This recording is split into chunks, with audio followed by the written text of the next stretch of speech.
38년은 결코 짧은 세월이 아닙니다. 38년이라면 한 사람이 태어나서 초등학교와 중고등학교를 거치고 대학교를 졸업한 뒤에 사회생활을 하면서 가정을 이루어 초등학교에 다니는 자녀를 두기에 충분할 정도로 장구한 세월입니다. 그 정도로 장구한 세월이라면 한 사람이 자신의 뜻을 얼마든지 아름답게 꽃피울 수도 있고 또 이 세상이 새롭게 되기에도 충분할 정도의 기간입니다.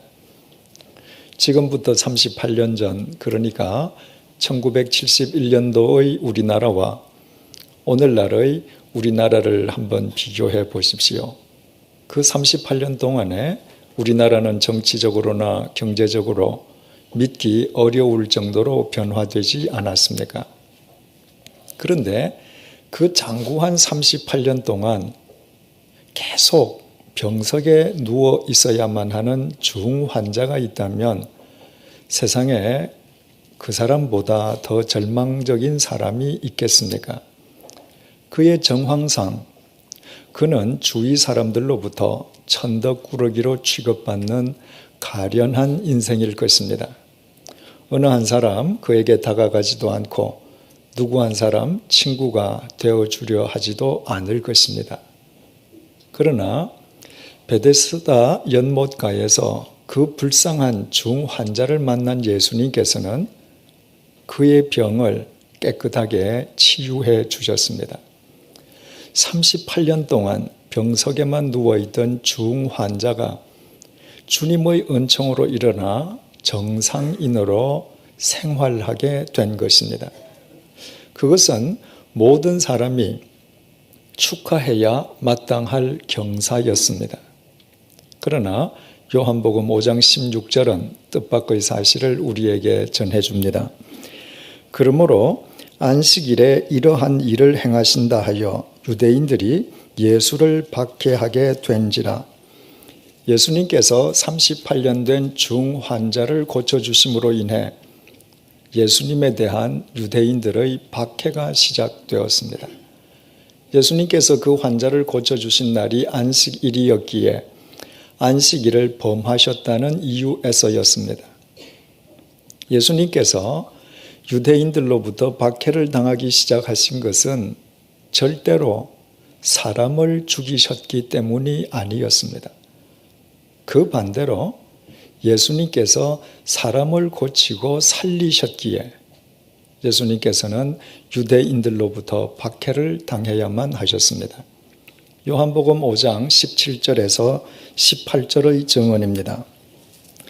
예수께서 그들에게 이르시되 내 아버지께서 이제까지 일하시니 나도 일한다 하시매 유대인들이 이로 말미암아 더욱 예수를 죽이고자 하니 이는 안식일을 범할 뿐만 아니라 하나님을 자기의 친아버지라 하여 자기를 하나님과 동등으로 삼으심이러라.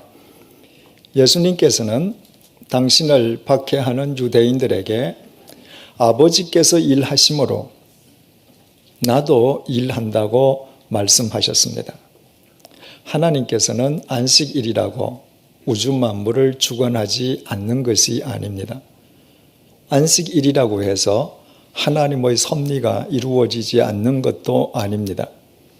하나님께서는 안식일이든 아니든 상관없이 언제나 우주 만물을 주관하시고 당신의 뜻을 이루고 계십니다.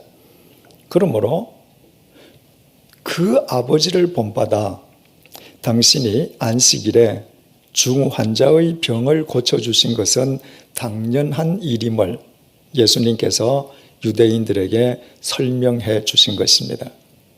그러나 유대인들은 예수님께서 안식일에 병자를 고쳐주신 당신의 행위를 정당화하기 위해서 하나님을 아버지라고 부른다는 이유로 예수님을 죽이려까지 했습니다.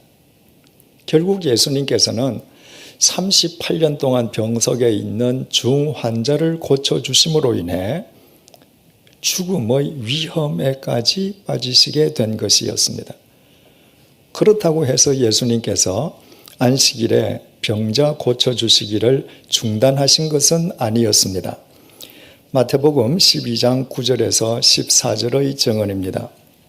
거기에서 떠나 그들의 회당에 들어가시니 한쪽 손 마른 사람이 있는지라 사람들이 예수를 고발하려 하여 물어 이르되 안식일에 병 고치는 것이 옳으니이까 예수께서 이르시되 너희 중에 어떤 사람이 양 한 마리가 있어 안식일에 구덩이에 빠졌으면 끌어내지 않겠느냐 사람이 양보다 얼마나 더 귀하냐 그러므로 안식일에 선을 행하는 것이 옳으니라 하시고 이에 그 사람에게 이르시되 손을 내밀라 하시니 그가 내밀매 다른 손과 같이 회복되어 성하더라. 바리새인들이 나가서 어떻게 하여 예수를 죽일까 의논하거늘 아무리 안식일을 철저하게 지키는 유대인이라고 할지라도 안식일에 자기 집 양이 구덩이에 빠지면 당연한 듯 양을 구덩이에서 끌어내었습니다. 그런데도 그 유대인들이 안식일에 예수님께서 환자를 고쳐주시는 것을 비난하고 나섰다는 것은 그들에게는 38년 된 중환자나 한쪽 손이 오그라든 사람의 생명이 자기 집 짐승보다 못했음을 의미합니다. 한마디로 그들에게는 인간에 대한 사랑이 없었습니다. 그들과는 달리 예수님께서는 38년 된 중환자를 사랑하시고 한편 손이 오그라든 불구자를 사랑하셨기에 안식일임에도 그들을 고쳐주셨습니다. 평생 한 손이 불구였던 사람이 주님을 만나서 치유되었다면 그 또한 다 함께 기뻐하고 축하할 일이었습니다. 그러나 예수님께서 한쪽 손 오그라든 사람을 고쳐주시던 바로 그 안식일에도 유대인들은 어떻게 예수님을 죽일까를 의논했습니다. 그 유대인들은 다름 아닌 바로 유대교 지도자들이었습니다. 그들에게 인간에 대한 사랑은 눈꼽만큼도 없음은 죽음에서 살아난 나사로를 대하는 그들의 태도에서 극치를 이루었습니다. 베다니에서 살고 있던 나사로가 죽어서 나흘째 되던 날이었습니다. 그의 시신은 동굴 무덤에 안치되어 벌써 썩는 냄새가 진동하고 있었습니다. 그러나 예수님께서 그 동굴 무덤을 찾아가셔서 동굴의 돌 문을 옮기게 하신 뒤에 무덤을 향해 큰 소리로 나사로야 나오라고 나사로를 부르셨습니다. 그와 동시에 죽었던 나사로가 일어나서 수의를 입은 채로 무덤에서 걸어 나왔습니다. 불과 나흘 전에 나사로를 장사 지내었던 나사로의 가족들과 동네 사람들이 얼마나 기뻐했을 것이면 충분히 짐작할 수 있습니다. 그러나 모든 사람이 기뻐하는 나사로의 살아남을 달가워하지 않는 사람들이 있었습니다. 요한복음 11장 47절에서 48절입니다. 이에 대제사장들과 바리새인들이 공회를 모으고 이르되 이 사람이 많은 표적을 행하니 우리가 어떻게 하겠느냐? 만일 그를 이대로 두면 모든 사람이 그를 믿을 것이요 그리고 로마인들이 와서 우리 땅과 민족을 빼앗아 가리라 하리니. 유대교 지도자들은 예수님께서 죽은 나사로를 살리신 것과 관련해서 대책 회의를 열었습니다. 그들은 죽은 사람도 살리는 예수님을 가만히 그대로 내버려 둘 경우에 유태교인들이 유대교를 떠나서 예수님에게로 몰려갈 것이 뻔하고 그 경우 행여 민중들이 예수님을 메시아로 옹립하기라도 한다면 소요 사태를 두려워한 로마 제국이 개입할 것이요. 결과적으로 자신들이 누리고 있는 모든 종교적 기득권을 상실하게 될 것이라는 데에 의견의 일치를 보았습니다. 그래서 그들이 해결책이라고 내어놓은 것이 무엇이었는지 요한복음 11장 53절이 밝혀줍니다. 이날부터는 그들이 예수를 죽이려고 모의하니라. 그 이전부터 예수를 죽이기로 한 유대교 지도자들은 예수님께서 죽은 나사로를 살리신 이후에는 예수를 죽일 방도를 더욱 구체적으로 모의하기 시작했습니다. 그들은 거기에서 그치지 않고 또 하나의 끔찍한 모의를 획책했습니다. 요한복음 12장 9절에서 11절의 증언입니다. 유대인의 큰 무리가 예수께서 여기 계신 줄을 알고 오니 이는 예수만 보기 위함이 아니요 죽은 자 가운데서 살리신 나사로도 보려 함이러라. 대제사장들이 나사로까지 죽이려고 모의하니 나사로 때문에 많은 유대인이 가서 예수를 믿음이러라. 그들은 예수님께서 살리신 나사로까지 죽이려고 모의를 했습니다. 죽음에서 살아난 나사로를 죽이지 않고서는 그를 살리신 예수님에게 몰려드는 유대교인들을 막을 방도가 없다고 판단한 것이었습니다. 예수님을 죽이는 것도 모자라서 예수님께서 살리신 나사로까지 죽이려고 했던 그들이 대체 누구였습니까? 누구보다도 하나님을 열심히 섬기고 누구보다도 하나님의 율법을 잘 지킨다는 유대교 지도자들이었습니다. 그러나 그들은 인간에 대한, 인간의 생명에 대한 사랑이 전혀 없었습니다.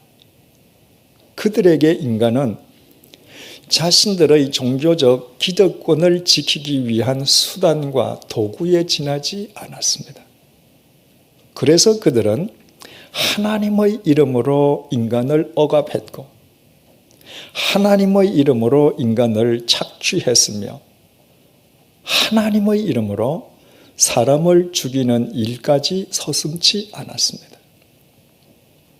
그 반면에 예수님께서는 사람들을 고치시고 살리셨습니다. 인간의 생명을 사랑하셨기 때문입니다. 예수님께서는 38년 된 중환자를 사랑하셨고 한쪽 손이 오그라든 불구자를 사랑하셨고 죽은 지 나흘이 되어 시신이 썩어가는 나사로를 사랑하셨습니다. 그들을 사랑하심으로 인해 당신 자신이 죽음의 위험에 빠진다 할지라도 예수님의 인간 사랑은 멈추지 않았습니다. 예수님에게 사랑은 종교적 억압을 비롯해서 인간을 억압하는 모든 억압으로부터 인간을 자유하게 하시는 것이었습니다. 그 사랑을 인간에게 주시기 위해서 예수님께서는 당신이 치러야 할 대가를 회피하시지 않았습니다. 유대교 지도자들은 자신들의 종교적 기득권을 위해서 인간을 억압하고 죽이면서까지 자신의 것들을 지키려 한 반면에 예수님께서는 십자가 위에서 당신을 송두리째 버리시기까지 모든 억압으로부터 인간을 살리시고 또 사랑하셨습니다. 고등학교 3학년인 제 막내 아이가 다니는 학교의 요청으로 졸업을 앞둔 그 학교 고3 학생들에게 12월 초에 특강을 하기로 약속을 했습니다.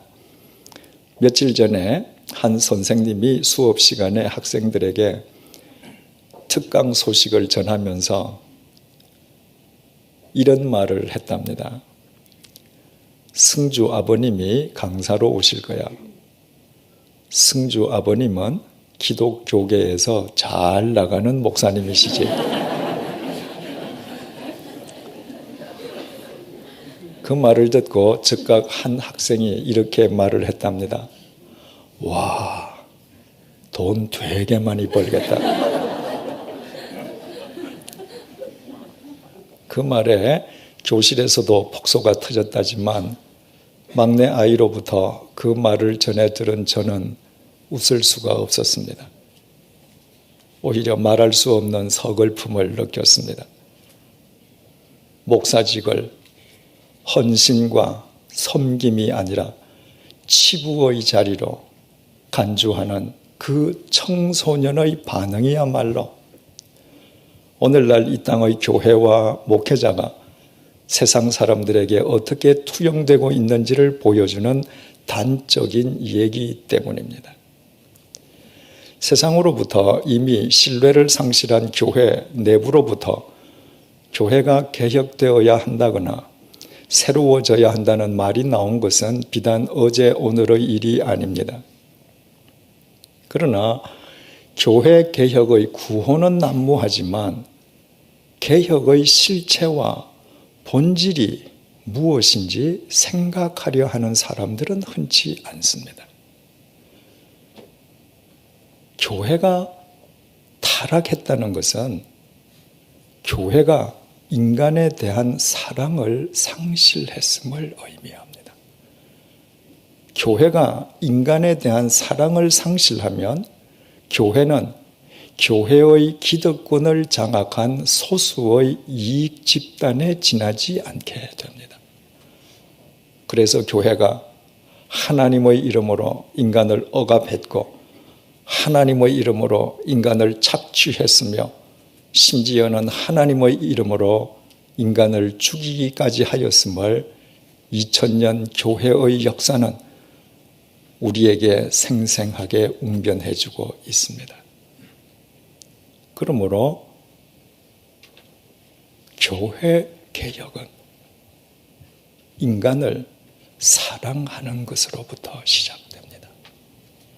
인간을 사랑하는 교회는 어떤 경우에도 타락하거나 부패하지 않습니다. 사랑이 곧 생명이기에 사랑한다는 것은 인간을 사랑하는 주님 안에서 싱싱하게 살아있음을 의미하기 때문입니다.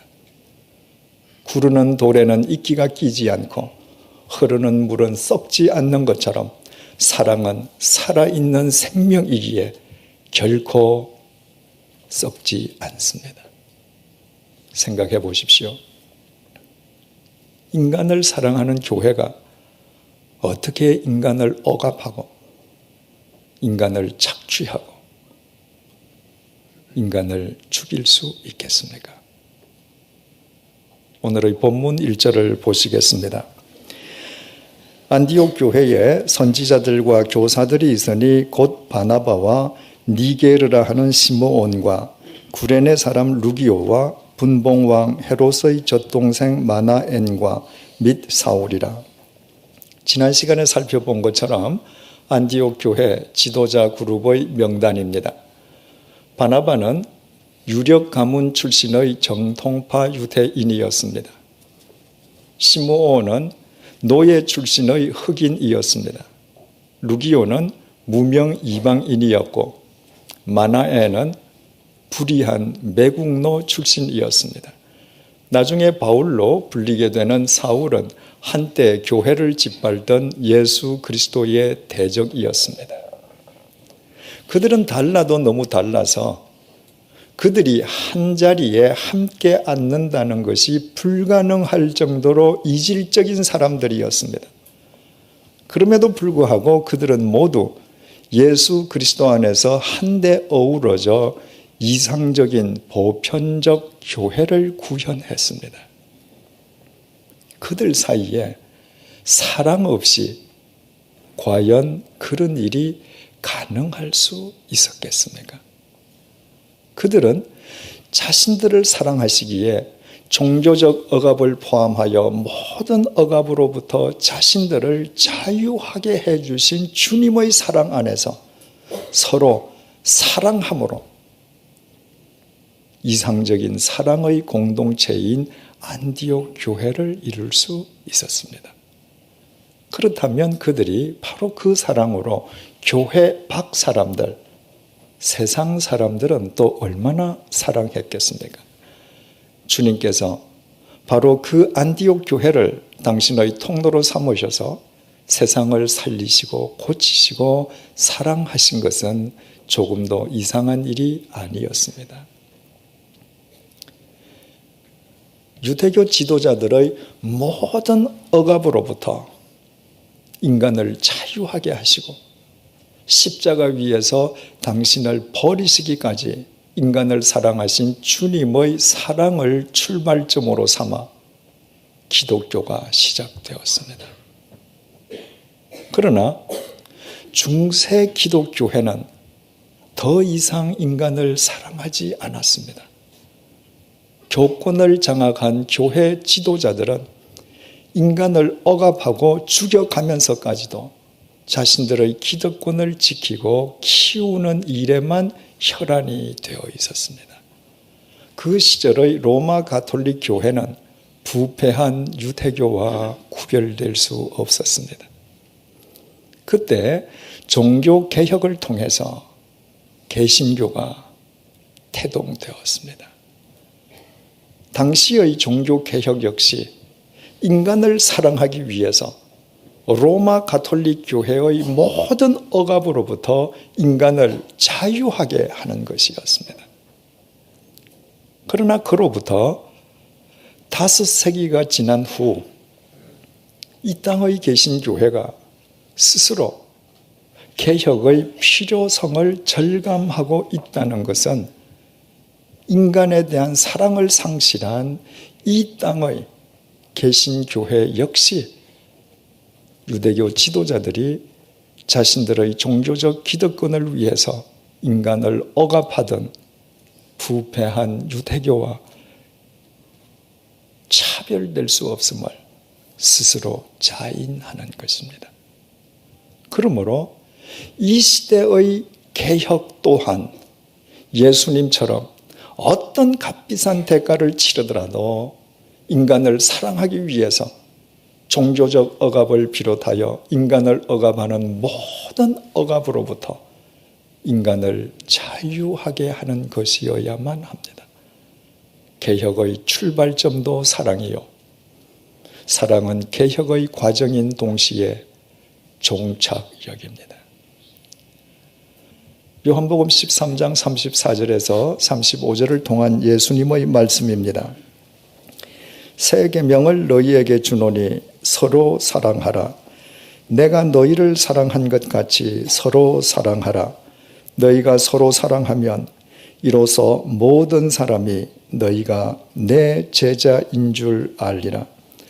우리가 주님의 진정한 제자라는 증거는 오직 하나뿐입니다. 우리가 서로 사랑하는 것입니다. 주님께서 당신 자신을 주시기까지 우리를 사랑하신 것처럼 우리도 서로 사랑하는 것입니다. 사랑하면 종교적 억압을 포함해서 인간을 억압하는 모든 억압을 자기 손으로 철폐할 수 있습니다. 사랑하면 인간을 자기 욕망을 위한 도구로 삼던 그릇된 삶을 과감하게 벗어 던질 수 있습니다. 사랑하면 어디에서나 사람을 살리는 생명의 기쁨을 누릴 수 있습니다. 사랑하면 사랑보다 더 큰 행복이 있을 수 없음을 확인하게 됩니다.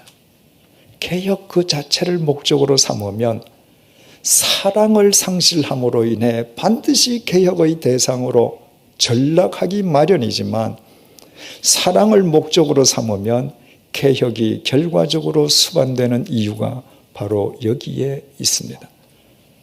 그래서 그리스도 안에서 오직 사랑함으로 진정한 사랑의 공동체인 안디옥 교회를 이루었던 당사자 중의 한 명인 사도 바울은 고린도전서 13장 1절에서 3절을 통해 이렇게 고백합니다. 내가 사람의 방언과 천사의 말을 할지라도 사랑이 없으면 소리나는 꽹과리가 되고 내가 예언하는 능력이 있어 모든 비밀과 모든 지식을 알고 또 산을 옮길 만한 모든 믿음이 있을지라도 사랑이 없으면 내가 아무것도 아니요 내가 내게 있는 모든 것으로 구제하고 또 내 몸을 불사르게 내줄지라도 사랑이 없으면 내게 아무 유익이 없느니라. 자신의 기도와 찬송이 하나님 보시기에 소리나는 꽹과리와 같은 소음이 되기를 원하십니까? 하나님을 열심히 믿는다면서도 하나님 보시기에 자신이 아무것도 아닌 존재가 되기를 원하십니까? 자신의 전 재산으로 구제를 하면서도 하나님 앞에서는 자기에게 아무 유익이 없는 삶을 살기를 원하십니까? 그런 것은 절대로 우리가 원하는 바가 아니지 않습니까? 우리가 원하는 것은 어떤 경우에도 주님의 참된 제자로 인정받는 것 아닙니까? 그렇다면 우리 모두 서로 사랑하십시다. 주님께서 우리를 사랑하신 것처럼 우리도 서로 사랑하십시다. 그 사랑으로 우리의 가족을 사랑하십시다. 그 사랑으로 우리의 이웃을 사랑하십시다. 주님 안에서 서로 사랑하는 우리는 주님의 참된 제자일 것임이 분명하기 때문입니다. 기도하시겠습니다.